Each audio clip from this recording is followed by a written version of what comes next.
You might have noticed that I have a rather fine British accent. It hasn't always been this way.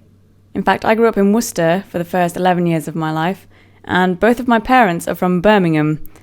In fact, my mum's from Dudley and my dad's from West Brom, which should actually sound more like Mum's from Dudley and Dad's from West Brom.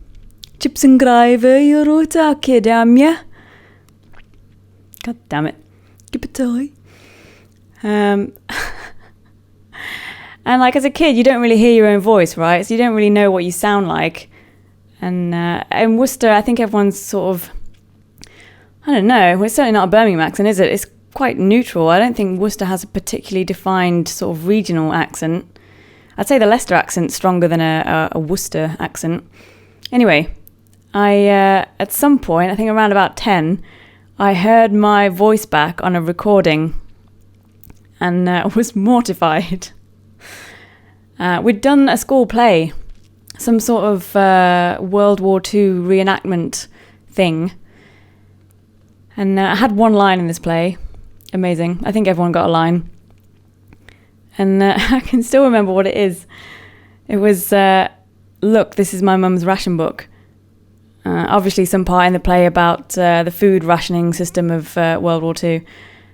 Except it didn't sound like that at all. It sounded more like, look, this is my mum's ration book. Oh, and at some point after that, in one of the lessons that the teacher clearly hadn't prepared anything for, we watched the video of this back.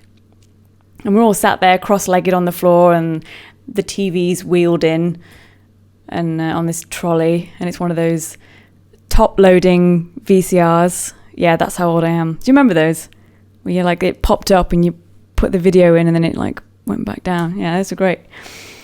So watching this video and I'm sat there like waiting for my line. And here I come walking on the stage. Look, here's my mum's ration book. What? What did I just say? What just came out of my mouth? Mortified. And so I didn't speak very much for a while after that. And I started parroting everything that I heard on TV to try and talk myself out of my own accent. So anything like Red Dwarf, Blackadder, Friends as well, I think had started by that time, which is a weird one because that's quite American. And there are some times now where if I've been watching a little bit too much American TV, my accent does come across as a bit American for a while. It kind of gets stuck. Yeah, even if you think of the different accents in Blackadder and then in Red Dwarf, that's still quite a few different accents. But yeah, it didn't take long. I think it was only a few months. And just slowly talked myself out of this very ridiculous Brummie accent. Chips and gravy. Ya? Man. Yeah, so that is why I sound like I do. Yeah, it's not, I don't really have a regional accent anymore. It's still very clearly British, but it's certainly not regional. It's certainly not Leicester. It's definitely not a Brummie accent anymore, unless I get really overexcited. That's the exception. If I get really overexcited, it will always come out Brummie. Brummie. Or if I get really angry. If I get really angry, I'm a raging Brummie. If I get really angry, I'm a raging Brummie. Or if I've been on the phone too long with my parents, it'll get stuck again for a while. I'll just have like a couple of hours where I'm like brummified again.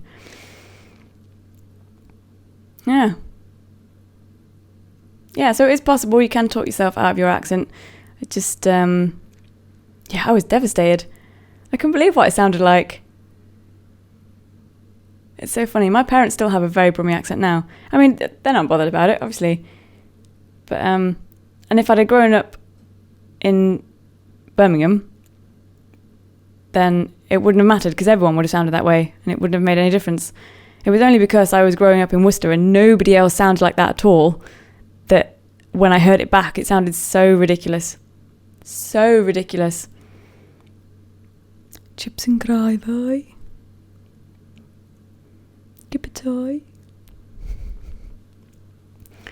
Ugh. Yeah, if you ever want to hear that, just get me really excited about something. Or give me too much coffee. Yeah, that'll do it. Yeah. My fake British accent. Oh, it's not fake. Just retrained. My intentional, purposeful, retrained, rather British accent.